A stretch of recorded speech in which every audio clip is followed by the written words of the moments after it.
To use the activated charcoal cleansing oil, before every use, make sure that you shake it really well. Sometimes the charcoal can settle down here at the bottom if it's been a while since you used it or once you get it right out of shipping. You want to go ahead and in the dropper, you want to take 1 dropper full to begin with. I like to apply it to my non-dominant hand, or you can apply it directly to the skin. It's entirely up to you. Try to start with about a quarter size amount. I like to warm it in the hands, and then you're going to apply it to your skin very gently. And the initial process is just making sure that you get your skin gently coated all over the face, on the throat, and even on the décolleté, especially if you get breakouts in those areas. Then just massage it into the skin for about 1 to 3 minutes. You want to pay particular attention to areas that you have a little bit more congestion in. Usually it's in the chin area or in the T-zone area. Could even be on the cheeks. Try not to use too much physical pressure to push it into the skin. We're just trying to gently cleanse the skin. Be gentle in areas that you have any type of acne or breakouts going on. If it feels more comfortable to apply it to a facial pad, and then to press and gently move into the skin if this feels softer. We don't want to cause any additional redness or inflammation or any harm to the skin.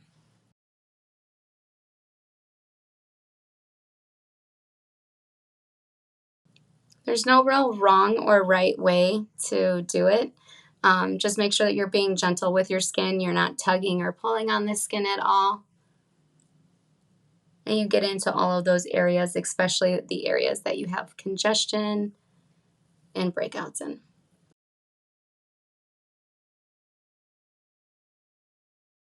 Another area that I like to target and focus in when I'm oil cleansing is right here along the lip line. A lot of the times we can get those bumpies and some congestion in there from lip oils or lip makeup products. So you can go ahead and work that in.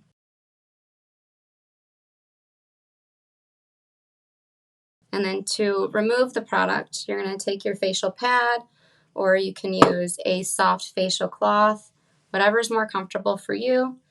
I like to wring out the rag or the facial pad just enough to where it still has water in it, and then use very warm but not hot or steaming water, and then remove it in upward and outward strokes, and then rinse and wring out your cloth as often as needed. In areas that you have some more breakouts in that may be painful, you can just take your facial pad and press and hold it into the skin. I really like the Bamboo Earth reusable facial pads. They're dual, they're ply, so you have both sides to work with. Once one side gets too much oil on it, just flip it over and keep moving on. And if you have areas that you're more porous or that you have more texture to, just go over those areas a few more times, again, being gentle.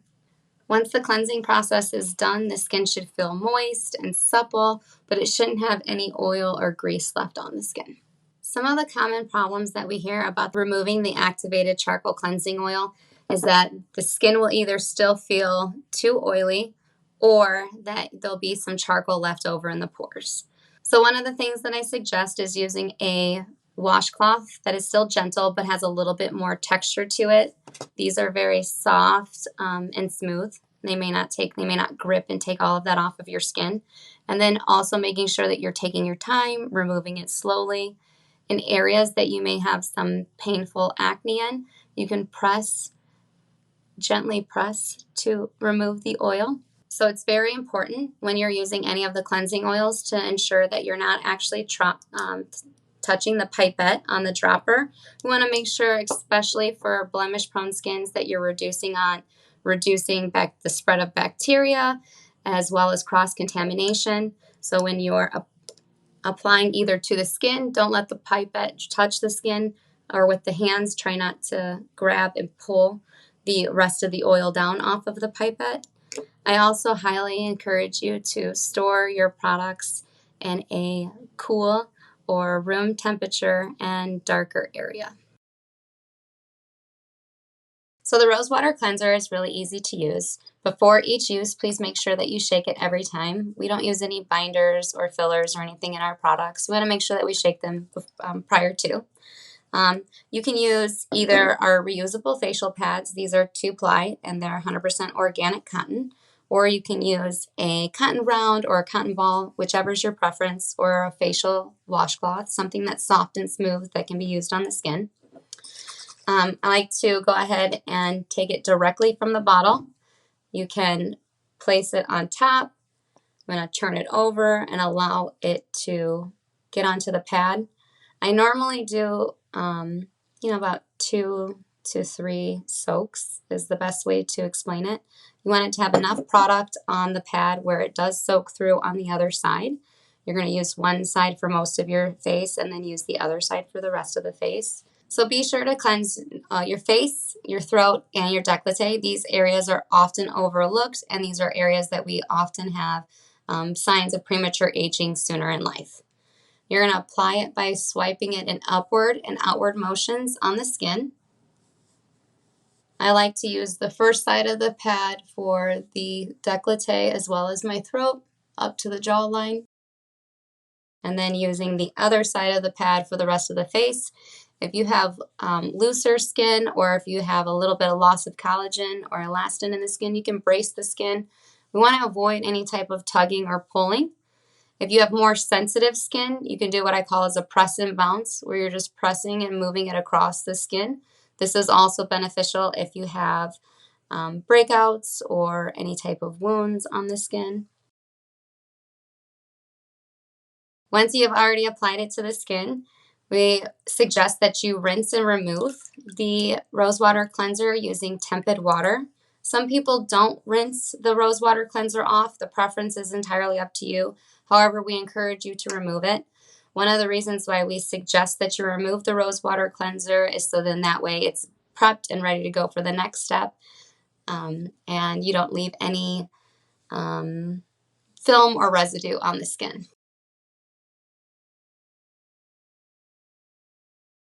And that's it. You can also remove the Rosewater Cleanser by just rinsing and splashing the skin with water if you don't want to use a facial pad or a facial washcloth to remove it. So some of the common problems that we hear about the Rosewater Cleanser is, do I actually need to remove this? And the answer is entirely up to you. We highly encourage you to remove the Rosewater Cleanser after using it. It can help remove any excess bacteria or sebum or anything else left over on the skin. It also makes sure that there's no film left on the skin at all, usually due to human error. It's just what happens.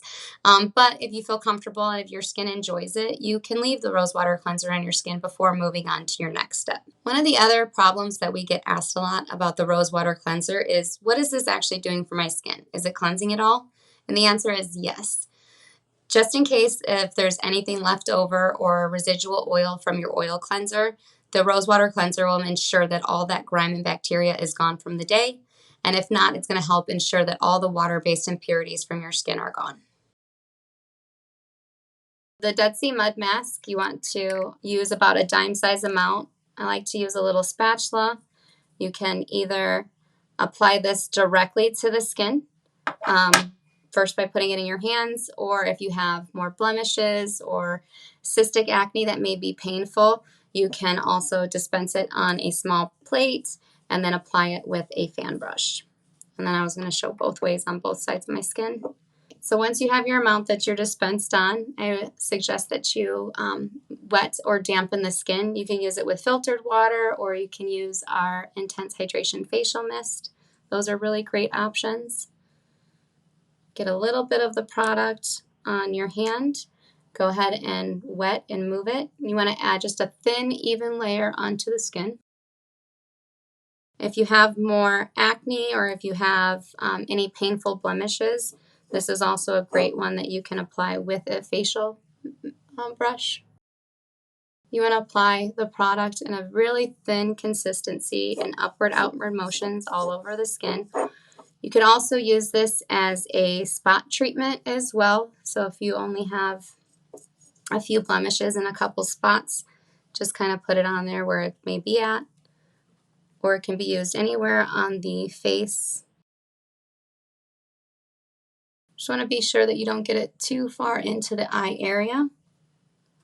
Our eye skin is really delicate. Those that have aging concerns on their throat or on their décolleté, you don't have to skip it out. The dime size amount is great if you're going to use this mask just on your face, but you can increase it to using about a quarter size amount. I have it like here on this little plate.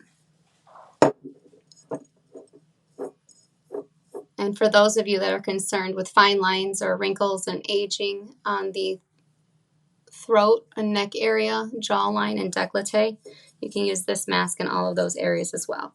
It's going to increase the stimulation and circulation to the skin, so it may bring some mild redness or erythema.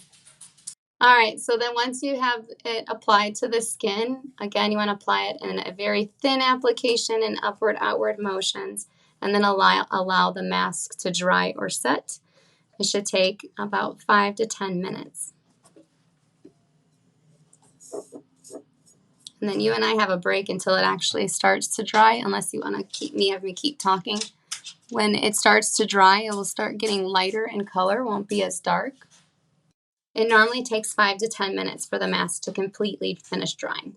Don't leave the mask on any longer than the 10 minutes though, or it can start pulling out additional oils from the skin, and we don't want to increase any oil production. We just want to help maintain and balance your skin. All right, so once the mask is all dry, you can see I applied it too thick there. That's okay.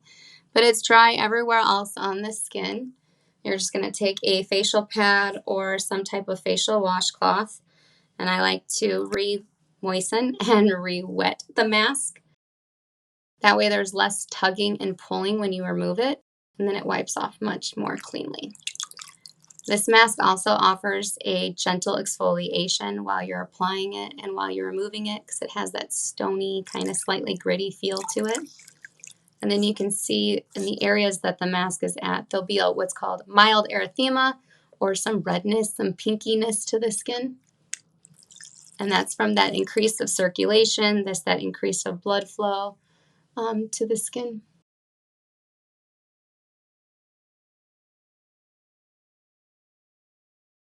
When you're removing your mask, guys, I recommend just removing it in upward and outward motions. Rule of thumb, we never really want to pull down or drag on the skin. We want to always make sure that we're encouraging it to remain youthful and upright. And that's it. So some of the common concerns that people will have with the Dead Sea Mud Mask is that it feels really thick and it's difficult to apply. The skin should be moist or damp prior to applying it, and that will help thin out the mask and make it easier to apply in upward-outward motions in a thin, even layer across the skin. Another common objective that we get for the Dead Sea Mud Mask is that it dries out. So in between uses of using the mask, we suggest making sure that the lid is on correctly and the lid is tight, and to reduce its air exposure so it will stay fresh and ready to apply. In case your Dead Sea Mud Mask does dry, it's okay. There's no need to fear. You can add just a little bit of filtered water or mist it a few times with our Intense Hydration Facial Mist to revive the mask. Some people will say that the mask is a little overstimulating. The Dead Sea Mud Mask is overstimulating and feels a little tingly. That's completely normal. There's a lot of minerals and magnesium and salt in the Dead Sea Mud Mask, and that's increasing the circulation to the skin very quickly, which may be uncomfortable for some people. Our Dead Sea Mud Mask has a really deep, earthy, and mud aroma to it. There also contains tea tree essential oil and lavender essential oil, so you may pick up on some floral notes as well as some of more of astringent notes to it. To apply the Rosemary Toner, first gently shake before each. You can use facial pads. These are wonderful. Or you can use any type of basic cotton round or cotton ball, your preference. After you've shaken the product, apply it to your cotton pad. I like to do about 3 dips. And then you're just going to apply it to the skin. Please don't skip the décolleté or the throat. Those are common areas that we can have aging or premature aging. And you're just going to swipe the product on the skin in upward motions. If your skin is a bit more sensitive, you can even press and push it into the skin. Be sure to get all areas of the skin. There's no need to remove this product. Leave it on the skin. So when you're applying the Rosemary Toner, it should feel nice and cool to the skin. It has that slight astringent smell to it. It's very lovely, and a little back of the rosemary you can smell onto it. It shouldn't sting, it shouldn't hurt, you shouldn't have any type of pain or irritation when applying it to the skin. Some of the common problems that we hear about the Rosemary Toner is that it has a very unique aroma. The Rosemary Toner, it has apple cider vinegar, alcohol-free witch hazel, and those have a little bit more of an astringent and stronger aroma that it takes a while to get used to if you aren't used to natural products, although many of our customers find it delightful. The Rosemary Toner shouldn't have any sensations on the skin. If you do feel tingling, it may mean that your skin barrier is compromised, so please reach out to us. We're happy to help. Another common problem we hear about the Rosemary Toner is, should we rinse this off? And the answer is no. Allow the product to dry naturally to the skin before moving on to the next step in your routine. The Rosemary Toner sometimes can be cloudy, and there's no need to worry. It has raw, organic apple cider vinegar in it, and those little wispies and the cloudiness is what we call the mother. It's actually the host, and it has all of those great enzymes that make this product so wonderful for your skin. It's very easy to use the Intense Hydration Facial Mist. Make sure you gently shake prior to each application, and then you're just going to mist your skin. Don't skip on your décolleté and your throat, and 3 to 5 mists is pretty good to get all over most areas. If you have dehydrated skin, we suggest that you saturate the skin before applying your moisturizer. And then once you have the mist on, immediately follow with your favorite serum and your moisturizer. Some of the common problems we hear about the Intense Hydration Facial Mist is, how much do I use? And we suggest that you use 3 to 5 mists. Please don't skip your décolleté or your throat. If you have more dehydrated skin, then we suggest saturating your skin, so you may need some more mist, and then follow immediately with your serum or your moisturizer. We do not suggest letting the Intense Hydration Facial Mist dry on your skin. Follow immediately with your serum or your moisturizer of choice. And when it goes onto the skin, it's going to feel nice and cool and refreshing and calming. It's very beautiful on the skin. To use the Petitgrain Moisturizer, I highly recommend using a little spatula to dispense your product. It helps cut down on cross-contamination within the product itself. If you don't have a spatula, you could also use a Q-tip to dispense, or like a popsicle stick. They're disposable. Or these little spatulas or other spatulas are pretty easy to find at a local drugstore. Before you apply your Petitgrain Moisturizer, mist your skin with the Intense Hydration Facial Mist or filtered water. Don't skip on the décolleté or the throat. I have dehydrated skin, so I'm going to saturate my skin very well with the hydration mist. And then a little goes a very long way. It's a creamy, buttery product. Once you have the product, emulsify the product to warm it up, and it helps bring it to room temperature and melt it. And then press it into the skin. And then you can continue just applying it and massaging into the skin with upward and outward strokes. It's a little bit of a heavier moisturizer, so you may need to massage it into the skin a little bit deeper. If you use too much, not a big deal. Come back in with the mist, give yourself another mist, and then continue working it into the... That's it. Some of the common problems we hear about the Petitgrain Moisturizer is how heavy it feels and the texture. So the Petitgrain Moisturizer, its texture is very creamy, and it's very rich and silky, It has a great earthy, nutty with warm smoke and bright citrus scent to it. On the skin, it can feel it's a heavier moisturizer, so a little goes a long way. You need to emulsify the product to warm it, and that gets it to be more of a liquid. It helps spread its spreadability on the skin. It also helps absorb into the skin. A little goes a very long way with this product. So the Petitgrain Moisturizer, it's a waterless moisturizer. It's oil-based. It has raw, organic, and unrefined, ethically sourced shea butter, sweet almond oil, and Petitgrain essential oil. During transition, the product could melt while it's being shipped to you. And if that happens, it's okay. Your product is still good, we promise. You'll just have to remelt the product down so the way every single last bead is melted down, and then pop it in the refrigerator, and it should restore itself to its creamy, rich, silky feeling. So if you're new to natural products, the aroma of the Petitgrain Moisturizer may smell a little different to you. It's very earthy and kind of nutty. It has a smoky and a warm, bright citrus aroma to it.